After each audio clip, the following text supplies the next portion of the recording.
Muhammad rasa penting tak untuk kita kerap tukar cadar? Saya rasa tukar cadar is penting. Mostly sebab kebersihan lah. Kita tak tahu apa yang kita buat masa tidur. Kena tukar.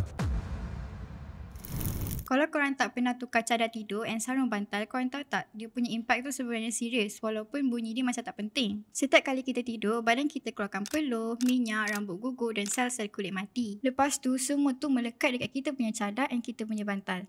Lama-lama dia akan makin banyak dari hari ke hari. Cadar dan bantal ni tempat dust mites membiak. Serangga halus ni makan kita punya sel-sel kulit mati and najis dia sebenarnya boleh jadi punca alahan tau. Itulah sebab ada orang bangun pagi, hidung dia gatal-gatal, hidung tersumbat, mata dia orang bengkak walaupun bilik dah nampak bersih. Kalau kulit kita sensitif, tidur atas cadar kotor ni juga boleh jadi punca-punca jerawat. Jadi walaupun kita jaga skincare kita elok-elok, benda tak function pun sebab punca utama dia daripada cadar tidur kita sendiri. Bantal yang dah lama tak tukar tu pula kadang-kadang boleh berat kita punya bau rambut, bau minyak, bau peluh. Lagi teruk ada kes orang kena jangkitan kulit dan fungus sebabkan tidur atas cadar and bantal yang tak basuh. Selalunya hari tukar tu berapa kerap?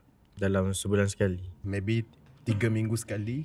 Biasa saya akan basuh ataupun tukar cadar dalam 2 minggu 2 minggu sekali. Cadar and sarung bantal kita sepatutnya basuh seminggu sekali. Kalau ada alergi atau kulit sensitif, lagi kerap lagi bagus. Memang nampak macam benda kecil tapi tidur atas cadar yang bersih buatkan tidur kita lagi selesa, kulit kita lagi sihat dan elakkan masalah rastung dan alahan.